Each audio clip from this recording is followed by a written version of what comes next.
오늘은 요한복음 14장 5절에서부터 20절을 합니다. 1절에서부터 14절까지 했던 내용을 한 번 더 같이 읽겠습니다. 시작. 너희는 마음에 근심하지 말아라. 하나님을 믿고 또 나를 믿어라. 내 아버지 집에는 있을 곳이 많다. 그렇지 않다면 내가 너희가 있을 곳을 마련하러 간다고 너희에게 말하겠느냐. 나는 너희가 있을 곳을 마련하러 간다. 내가 가서 너희가 있을 곳을 마련하면 다시 와서 너희를 나에게로 데려다가 내가 있는 곳에 너희도 함께 있게 하겠다. 너희는 내가 어디로 가는지 그 길을 알고 있다. 도마가 예수께 말하였다. 주님, 우리는 주님께서 어디로 가시는지도 모르는데 어떻게 그 길을 알겠습니까? 예수께서 그에게 말씀하셨다. 나는 길이요 진리요 생명이다.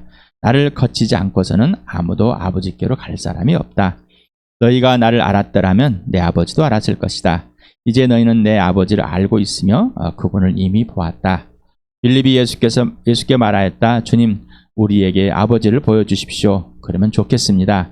예수께서 대답하셨다. 빌립아, 내가 이렇게 오랫동안 너희와 함께 지냈는데 또 너희는 알지 못하느냐. 나를 본 사람은 아버지를 보았다. 그런데 내가 어찌하여 우리에게 아버지를 보여주십시오 하고 말하느냐. 내가 아버지 안에 있고 아버지께서 내 안에 계시다는 것을 내가 믿지 않느냐. 내가 너희에게 하는 말은 내 마음대로 하는 것이 아니다. 아버지께서 내 안에 계시면서 자기 일을 하신다. 내가 아버지 안에 있고 아버지가 내 안에 계시다는 것을 믿어라. 믿지 못하겠거든 내가 하는 그 일들을 보아서로 믿어라. 내가 진정으로 너희에게 말한다. 나를 믿는 사람은 내가 하는 일을 그도 할 것이요 그보다 더 큰 일도 할 것이다. 그것은 내가 아버지께로 가기 때문이다. 너희가 내 이름으로 구하는 것은 내가 무엇이든지 다 이루어주겠다. 이것은 아들로 말미암아 아버지께서 영광을 받으시게 하려는 것이다. 너희가 무엇이든지 내 이름으로 구하면 내가 다 이루어 주겠다. 15절에 20절까지 같이 읽겠습니다. 시작. 너희가 나를 사랑하면 내 계명을 지킬 것이다. 내가 아버지께 구하겠다. 그리하면 아버지께서 다른 보혜사를 너희에게 보내셔서 영원히 너희와 함께 계시게 하실 것이다. 그는 진리 영이시다. 세상은 그를 보지도 못하고 알지도 못하므로 그를 맞아들일 수가 없다. 그러나 너희는 그를 안다. 그것은 그가 너희와 함께 계시고 또 너희 안에 계실 것이기 때문이다. 나는 너희를 고아처럼 버려두지 아니하고 너희에게 다시 오겠다. 조금 있으면 세상이 나를 보지 못할 것이다. 그러나 너희는 나를 보게 될 것이다. 그것은 내가 살아있고 너희도 살아있을 것이기 때문이다. 그날에 너희는 내가 내 아버지 안에 있고 너희가 내 안에 있으며 또 내가 너희 안에 있음을 알게 될 것이다. 지금 바로 체포되기 전에 예수님이 11명의 제자들을 모아놓고 마지막에 말씀을 드립니다. 특히 지금 여기서부터 성령님의 소개합니다. 16장까지. 아주 압축되어서 예수님이 죽으시고 부활해서 떠나갈 때 고아처럼 내버려두지 않겠다. 나와 같은 분을 너희에게 보내주다. 그분은 영이다. 라고.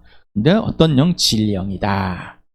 그래서 이렇게 계속해서 말하고 있습니다. 너희가 나를 사랑하면 내 계명을 지킬 것이다. 라고. 그래서 누구든지 사랑하면은 나를 사랑하면은 나의 계명을 지킬 것이다. 라고 했습니다. 사랑하면 가정법 현재로서 계속적으로 하고 있는 행위. 자, 지금 하고 있는 행위, 사랑하는 그 행위를 말합니다. 그러면 꼭 지킨다. 예수님을 사랑하면 지키는 것이다. 근데 우리가 사랑하지 않고 어떤 것을 지키려고 합니다. 아버지의 사랑이 내 안에 내가 아버지를 사랑하네. 아버지가 나를 사랑같이 나도 아버지를 사랑하는. 아버지의 생명이 내 안에 이 생명을 있음으로 아버지 안에 있음을 하고. 그 생명은 영원한 생명이고 그 생명은 하나님의 명령이다. 이 질서가 있는 게 사랑이다. 그래서 아버지를 사랑하는 하나님의 아들 다 지킵니다. 내 마음대로 하지 않고 아버지가 하라는 대로 다 보여주고 모든 권한을 다 이양받았지만 위임받았지만은 자기 스스로 어떤 것을 하지 않으시고 아버지가 하라는 대로 하는 지금 여기에서 이게 사랑이다. 사랑의 표현은 내가 알아서 하는 것이 아니라 아버지가 하라는 대로 하는 것이 사랑의 표현이다. 이게 공의이다. 그래서 영생은 사랑 플러스 공의이다 라고요. 이렇게 말씀을 드립니다. 내가 아버지께 구하겠다. 그리하면 아버지께서 다른 보혜사를 너에게 보내 영원히 너희와 함께 계시게 하실 것이다. 구하다 위에 우리 14절에서 구하면 다 받게 하겠다. 13절 14절에서 거기서는 이 구하다가 에이토가 쓰여 있습니다. 이거는 구하는 자보다 구하는 대상이 높은 사람들한테 구할 때 사용된다는 해서 우리가 아버지께 구하는 것은 에이토, 청하는 것은 에이토라는 것. 그런데 예수님이 아버지께 구하겠다는 것은 동등한 자결 같은 것. 헬라어에서는 서로 다른 단어를 선택했습니다. 그래서 에로타오라는 구한 자가 그들이 동등한 위치에 있거나 친밀한 관계일 경우에 사용한 단어라고 합니다. 그래서 아버지께 여기서 16절을 구하겠다는 건 뭐라고요? 아버지 아들의 동등한 관계이며 아버지와 아들의 친밀한 관계를 표현하고 있습니다. 그래서 아버지께 구하겠다. 성령 하나님을 보혜사를 보내주겠는데 구하겠다는 게 무슨 이유일까라는 질문들 해보셨습니까? 읽으면서 왜 구해야 될까? 그냥 면은 보내시면 될 건데 약속대로. 그런데 구하는 것은 뭐죠? 구한다는 것은 누구를 위해서 구하고 있죠? 나를 위해서. 지금 제자들을 위해서 구하는 거고 나를 위해서, 우리 교회를 위해서, 일상에 있는 모든 사람들을, 그리고 불신자들을 위해서 구하는 거죠. 근데 지금 가장 먼저 누구의 제자들을 위해서 구하는 것입니다. 구한다는 것은 뭐죠? 필요하다는 것이죠. 그렇죠? 필요하기 때문에 구하는데 이거는 하나님의 계획 속에 있는 것입니다만은 구하겠다는 것, 표현했다는 것은 제자들에게 너희가 꼭 필요한 것을 각인을 시켜주는 겁니다. 각인을 시켜주는. 어떤 각인? 우리에게, 제자들과 우리에게 꼭 필요하신 분이다. 있어서 되고 없어도 되는 그것이 아니라 없으면 안 될, 꼭 필요한 것. 꼭. 그래서 아버지께 구해서 너희에게 주겠다. 그러면서 아버지와 나는 동등한 자격을 갖고 있습니다. 제 아들에게 표현한 겁니다. 그리고 지금 우리에게 표현해 줬습니다. 자, 예수님이 하나님의 아들이 아버지께 구해서 나에게 직접 주신 것입니다. 왜? 나에게 꼭 필요하기 때문에. 자, 그러면은 없었던 것을 잃는 것이 아니라 처음부터 계획된 것입니다. 그래서 보혜사다, 이게 파라클로테스라는 이 단어를 사용했습니다. 파라라는 옆에, 칼레오라는 부르다라는 뜻이 있죠. 합성어다. 옆에서 불러두다, 옆에서 말해주다, 이런 의미를 갖고 있다는 거예요. 그래서 다른 사람을 위해서 표현하는 역할을, 의미를 갖고 있는. 그래서 우리나라에 한자를 사용해서 보혜사다 이렇게 보할 보자를 써서, 그리고 은혜 해자를 쓰고 스승자자, 보호해주고 은혜를 부어주시고 가르쳐주시는 분, 이렇게 표현했습니다. 그래서 성령 하나님을 헬퍼다, 돕는 자이다. 그 다음에 컴포터라서 위로자이다 라고, 상담자, 카운셀러다, 중재자, 인터세서라고 해서 표현하고 있습니다. 그래서 이렇게 성경에는, 그래서 우리가 토레이 목사님의 지금 책을 여러분에게 교회에서 나눠드려서 여러분 보고 있습니다. 보고 있습니까? 성령님을 참 잘 소개해놨어요. 성과 하시는 일들을. 그래서 성령과 인격과 사역이라는 그 내용을, 너희가 믿을 때 성령을 받았느냐. 오래된 책이지만 아주 잘 표현해놨습니다. 잘 설명해놨습니다. 자, 그러면은 성령님이 누구신지를 알아야지만 분명하게 하면 도움을 얻겠습니다. 그러면 이 책이 없으면 빨리, 쉽게, 단순하게 성령님이 누구신지를 알게 하시려고 여러분의 번호를 해줬습니다. 자, 제가 계획한 책은 아닙니다. 그러나 하나님께서 계속해서 이 책을 전에도 읽게 하시고 또 이렇게 새롭게 모이신 분들을 위해서 준비해 놨습니다. 저는 계속해서 기도해하고 이런 책을 만들어서 이 책을 배부했습니다. 자, 이제 받았습니다. 받는 사람 입장은, 주는 사람 입장, 나는 구했습니다. 그리고 드렸습니다. 그런데 뭐죠? 여러분은 그냥 받았습니다. 자, 그렇다면 임석현 형제가 구해서, 아버지께 구해서 주신 거니까, 자, 아버지가 주신 것입니다. 그러면 여러분이 이제 이 받은 선물을 구해야 되겠죠. 누구에게? 아버지께 예수의 이름으로 가르쳐 주십시오. 그랬더니 지와 계시형을, 성령을 보여서 가르쳐 줍니다. 성령님, 이제 가르쳐 주십시오. 성령님이 가르쳐 주지 않으면 나는 아무것도 알 수가 없습니다. 꼭 가르쳐 주십시오. 나는 성령님만 배우겠습니다. 그리고 성령님만이 나를 알려주시는 분입니다. 꼭 배우시길 바랍니다. 그래서 진리의 영이다. 진리의 영. 그래서 진리의 영 보혜사는 진리의 영 성령 하나님이다. 그래서 이렇게 본문에는 이렇게 써 있습니다. 자, 토프누마테스 알레테이아스라고 이렇게 써 있는데 앞에는 목적 관사입니다. 그 다음에 푸누마는 영이고 그 다음에 알레테는 진리. 앞에 테스는 소유격 관사로 쓰여 있답니다.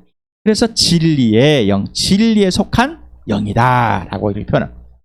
그런데 여기에 진리라는 헬라어 단어가 이 히브리어 에메트라는 이 단어에서 70인역에서 해석해 놓은 걸 보니까 불변, 확실, 영구적 충실, 영구적인 충실, 성실, 진실, 의로움, 진리 127 이런 내용의 의미를 가지고 있다. 그러는 이 내용의 의미를 가진 것을 알레테야로 이렇게 번역을 해놨다. 그래서 이 알레테라는 이 진리가 의미는 단어가 진실성이고 사실이고 참이고 이런 의미를 가지는데 이 단어의 어원에 사용되었던 것들이 존재하는 사실, 실제를 말하는 실제 존재하는 거, 그 다음에 명확한 거, 분명하고 선명하고 확실하게 입증할 만한 증거를 제시한 본질적인 것을 의미할 때 사용되는 단어다라고 합니다. 그래서 이 진리가 히브리적 사고의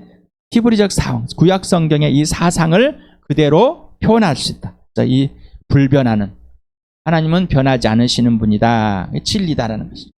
그래서 이 보혜사는 동등한 하나님과 동등한 위치에 있어서 예수님과 동등한 위치에 있어서 변하지 않으신 분이다. 확실한 분이다. 영구적이다. 성실하다. 신실하시다. 진짜이다. 라는 의미를 가지고 있는 겁니다. 진짜이다. 그래서 진리의 영이라는 것은 바로 하나님의 격을 말하는, 속성을 말하는 것이죠. 그래서 하나님의 영, 예수의 영, 이렇게 진리의 영이라고 말을 표현하고 있습니다. 스가랴서에 이제 나와 있는 내용인데, 에메트라는 단어, 그 다음에 사무엘 하에서 나온 내용을 한번 읽어봅시다. 시작. 나야이가 말한다. 내가 시온으로 돌아왔다. 내가 예루살렘에서 살겠다. 예루살렘은 성실한 도성이라고 불리고 나 만군의 야외의 산은 거룩한 산이라고 불릴 것이다. 사무엘 하 읽어봅시다. 시작. 여러분이 그러한 일을 하였으니 이제는 주님께서 여러분을 친절과 성실로 대하여 주시기를 바랍니다. 나도 여러분을 잘 대접하겠습니다. 이렇게 표현되고 있습니다. 자, 이 말은 세번역에서는 성실이라는 단어로 표현했습니다. 왜? 금방 성실한, 불변하는 이런 표현을 갖고 있기 때문에. 그런데 이제 개역 성경이라든가 다른 번역 성경들은 진리로 표현했습니다. 진리로. 그러면 세번역이 틀린 아니다라는 것입니다. 하나님의 속성을 그대로 표현한 겁니다. 진리라는 단어는 성실이라는 이 단어를 포함시키는, 그래서 하나님의 속성을 성실하다라고 더 구체적으로 표현된 것입니다. 그래서 금방 위에서 말하던 진리라는 의미를 잘 아시길 바랍니다라는 것입니다. 성실하고 영구적이고 불변하고 확실하고 참이고 선명하고 이런 것을 구체적으로 우리 함께 더 알면 좋겠습니다. 자, 이렇게 여러분이 알려드리는 것은 내가 그런 게 아니라 성령님께서 우리 교회에 꼭 필요하니까 알려주신 것입니다. 알아도 되고 알지 못한 것이 아닙니다. 자, 이렇게 알려드려도 듣질 않습니다. 왜? 나하고 별로 상관이 없습니다 라고 생각합니다. 그러나 성령님 왜 알려주십니까? 라고 질문을 해보면 알게 될 겁니다. 하나님의 속성인 성실, 신실, 불변, 확실, 영구적인 진리로 표현됐습니다. 자, 이건 확증한 사건. 이걸 확증한 사건이 뭐이죠? 예수 그리스도의 부활과 죽으심, 약속이고 명령의 성취입니다. 진리의 영이신 보혜사 성령 하나님은 아버지가 택하셔서 아들에게 최고의 선물로 주신 사람들만 알게 되겠다. 세상은 전혀 모른다. 그렇죠? 진리의 영 곧 성령님도 약속했고 명령하고 성취했다. 그래서 베드로가 사도행 2장에 복음을 전할 때 요엘서를 인용해서 약속된 영임을 분명. 하나님의 약속은 뭐라? 명령이라고 그랬습니다. 하나님의 약속은 명령이고 그 약속은 꼭 하나님이 성취하신다, 이루신다. 우리 고린도에서 바울도 이 사실을 이렇게 말하고 이 장을 한번 같이 읽어볼까? 시작. 우리는 세상 영을 받은 것이 아니라 하나님에게서 오신 영을 받았습니다. 그것은 하나님께서 우리에게 은혜로 주신 선물들을 우리로 하여금 깨달아 알게 하시려는 것입니다. 우리가 이 선물들을 말하되 사람의 지혜에서 배운 말로 하지 아니하고 성령께서 가르쳐 주시는 말로 합니다. 다시 말하면 신령한 것을 가지고 신령한 것을 설명하는 것입니다. 그러나 자연에 속한 사람은 하나님의 영에 속한 일을 받아들이지 아니합니다. 그런 사람에게는 이런 일들이 어리석은 일이며 그는 이런 일들을 이해할 수 없습니다. 이런 일들은 영적으로만 분별하기 때문입니다. 우리가 요한복음 7장 할 때 이 부분을 패스했습니다. 언제? 요한복음 14장 할 때부터 시작을 하겠습니다. 7장을 왜 패스했는지 잠깐 말씀 우리 오늘 한번 읽어봅시다. 시작. 명절의 가장 중요한 날인 마지막 날에 예수께서 일어서서 큰 소리로 말씀하시다. 목마른 사람은 다 나에게로 와서 마셔라. 나를 믿는 사람은 성경이 말한 바와 같이 그 배에서 생수가 강물처럼 흘러나올 것이다. 를 이용해서 이사야서 51장을 이용했습니다. 이것은 예수를 믿은 사람이 받게 될 성령을 가리켜서 하신 말씀입니다. 예수께서 아직 영광을 받지 않으셨으므로 성령이 아직 사람들에게 오지 않았다. 자, 이제 지금 세상의 영을 갖고 있는 사람은 모릅니다 라고 말했어요. 세상의 영, 세상에 있는 사람 모릅니다. 또한 예수를 믿었어도 세상의 가치관을 가지고 자기중심적인 이기적인 가치관을 가지고는 절대로 예수를 모릅니다. 눈의 앞에도. 지금 제자들은 성령이 임하지 않았기 때문에 알 수가 없습니다. 그럼 예수님은 제자들한테 왜 뭐라고 그래? 너는 모르냐고. 자, 뭐라고 그랬을까? 봐도 이들의 본질의 바탕이 뭐예요? 죄성입니다. 자기중심적 이기적으로 예수를 알고 싶어 했어요. 예수님을 따라갔지만은 그들의 본성은 죄의 본성에서 예수를 알라고 하니 알 수가 없습니다. 그러니 보여줘도 아버지를 알 수가 없고 말을 해도 예수님이 무슨 말인지 알아듣지 못하는 그런 상. 자, 예수를 믿었는데 아무리 여러분에게 예수님 누구십니다. 예수님 누구십니다. 예수님 누구십니다. 예수님과 사귀어야 됩니다. 아버지는 누구시며 성령 또 듣지를 않습니다. 왜요? 자, 죄의 본성에다 놔뒀기 때문에. 그 죄의 본성, 자기중심적 이기적입니다. 바로 죄의 본성, 거짓말이깁니다. 거짓말. 마귀가 불순종의 자식들을 장애하는 그 영에 속아서 그대로 거짓말쟁이가 되기 때문에 참이 와도 이 죄의 본성은 항상 거짓으로 바꿔버립니다. 그러니 모릅니다. 자, 이렇게 성령님과 사귀십시오. 예수님과 사귀십시오. 영상회를 보여주고 질문하면서 댓글을 달아보십시오. 여러분 성경 읽으면서 하십시오. 예수님과 대화하는 나누십시오. 그럼 방법을 알아줍니다. 자꾸 방법을 알아달랍니다. 방법을 알아주면 어떻게 안 해요? 안 되는데요. 이거는 하나님과 관계는 방법이 아닙니다. 그냥 관계입니다. 예수 그리스도와 함께 죽고 예수님이 살아주시는 그 예수. 그 예수님이 성령님을 성령님이 예수님을 받아서 했으니까 예수님을 알려줍니다. 성령께서 예수님이 내 안에 있는 거 알려주고 내가 예수님 안에 알려주고 예수님이 내 안에서 일하심을 보여주십니다. 그런데 보질 않으니 모릅니다. 다시 말하면 바탕 자체가 출발이 죄의 본성에 있다는 겁니다. 자기중심적이라는 겁니다. 이기적이라는 겁니다. 자기 가치관에 빠진, 그러면 모릅니다. 그래서 아주 쉽게끔 논리적으로 좀 가르쳐 주십시오. 쉽게 논리적으로 아무리 말을 해도 우리는 태생형을 갖고 있는 자, 어린아이 같은 자, 거듭났지만은 어린아이 같은 자는 때로 들을지 알 수가 없습니다. 죽은 자는 더 이상 알 수 없는 거고, 거듭났지만은, 다시 태어났지만은 성장하고 성숙할 수 없는 이유는 바로 자기 중심적이기 때문입니다. 자, 이제 이 제자들이 예수 그리스도에게 죽으시고 부활하여서 기다려라. 40일 동안 나타나면서 기다려라. 자, 그러면은 성령이 약속대로 오실 때 그때서 비로소 알 것이다 라고 말합니다. 그래서 조금 있으면 세상이 나를 보지 못할 것이다. 그러나 너희는 나를 보게 될 것이다. 그것은 내가 살아있고 너희도 살아있을 것이기 때문이다. 그날에 너희는 내가 내 아버지 안에 있고 너희가 내 안에 있으며 또 내가 너희 안에 있음을 알게 될 것이다. 조금 있으면 세상입니다. 이 세상에는 뭐요? 예수 그리스도를 보지 못하지만은 조금 있으면은 11 제자들은 예수 그리스도를 보게 될 것이다. 왜? 예수님이 죽으시고 부활해서 영원히 살아계심을 볼 때 11 제자들을 알려줍니다. 예수님이 계속해서 제자들에게 직접 찾아가서 직접 부활의 몸을 보여줍니다. 다 도망가 버린 이 제자들을 향해서 찾아가서. 자, 그러면서 뭐요? 자, 영원하신, 전에도 영원하시고 전에도 살아계셨는데 그는 육체가 죽으시고 부활하였지만은 영원히 그래서 진짜 살아계신을 보여주고, 자, 너희들도 너희가 살아있음을 알게 될 것이다 라는 겁니다. 그때사 조금 있으면 그렇게 할 거야. 자, 그리고 그날에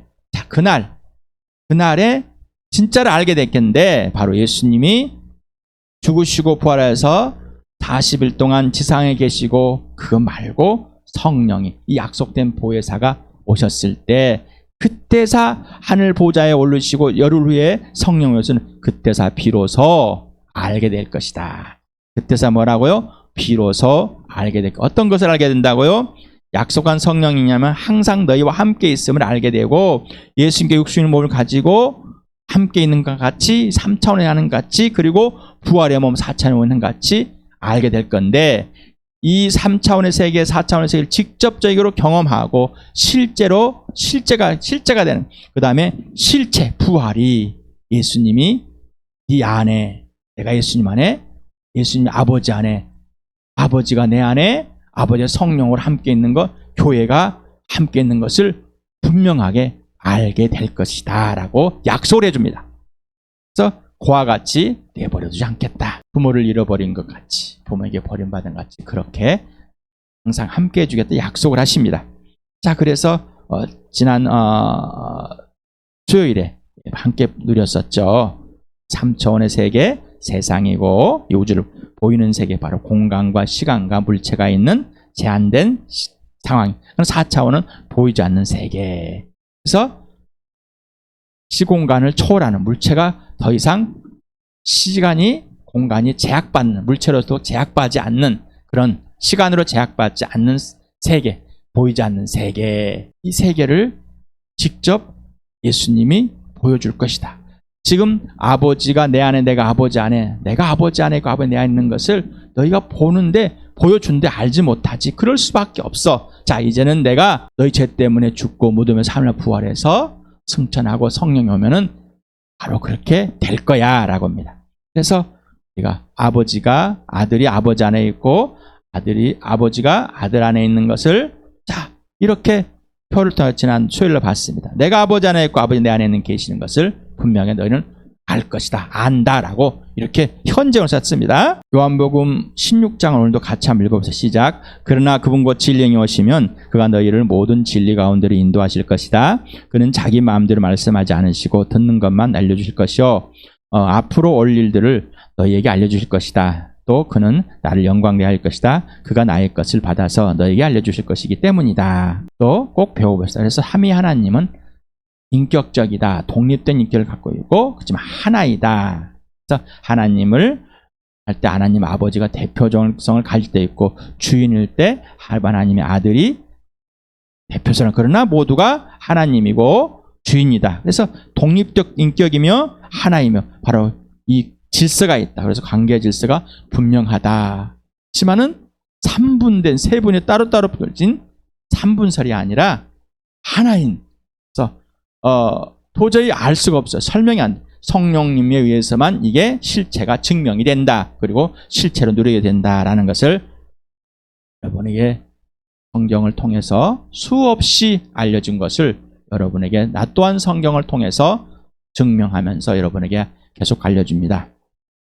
꼭 그렇게 아시길 바랍니다. 성령님을 성령님께 배워야 됩니다. 하나님께 배워야 됩니다. 우리는 잘못된 성령의 은사들이나 성령의 은사, 뭔가 자기 이용해서 되는 것들, 불같이 예언을 하고 뭔가 자기 이익을 위했던 이런 성령님의 선물들에 빠져버리고 어떤 비유적인 게 빠져가 있어가 그런 것에 말고 직접 예수 그리스도가 약속한 예수님께 받아서 진리를 알려주신 진리 안에 인도하신 성령님을 직접 만나서 직접 사귀면서 알길 바랍니다. 그래서 예수님이 아버지 안에, 그리고 예수님이 믿는 자가 예수님 안에 있으면 예수님의 생명이 있는 자 안에 있음을 알게 됩니다. 그래서 너희가 나를 먼저 영접을 해라. 그러면은 내가 네가 내 안에 있는 것을 알고 그 다음에 내가 네 안에서 열매를 맺어야 하는 것을 알게 되고 내가 네 주인됨을, 왕이 됨을, 통치자임을, 네가 내 소유고 내가 완성하는 것을 알게 될 거야. 내가 열매를 맺을 것이다. 성령이 그렇게 할 것이다. 예수님을 사랑하게 하게 될 것이다 라는 겁니다. 그래서 이 나와 교회 3차원에서 얘기했지만은 4차원의 하나님이 내 안에 들어오셨습니다. 그래서 나를 또한 독립된 인격으로 보여주십니다. 독립된 한 인격으로 항상. 그리고 교회를 한 독립된 인격으로 되어 있습니다. 이거를 누구만 알려요? 성령님만이. 누구를 통해서 배워요? 성령님만이. 그러려면은 예수와 함께 죽고 예수님 안에 있고 예수님 내 안에 있는 것을 분명히 해야 돼요. 그리고 아버지 안에 있는 것을 분명히 해야 되는. 성령을 통하지 않고는 절대 알 수가 없습니다. 이미 성령이 임했고 지자들이 그 성령을 임했을 때 예수님이 하신 말씀과 성경 말씀을 다 믿게 되었다. 어떻게? 예수님 말씀을 기억하고서. 그리고 성령이 하자는 대로 이루어져 알아가는 그런 복된 삶을 누리게 됐습니다. 자, 우리도 오늘 이 시간에 성령이 알려주신 그대로 알아가는 나와 여러분 되길 축복합니다.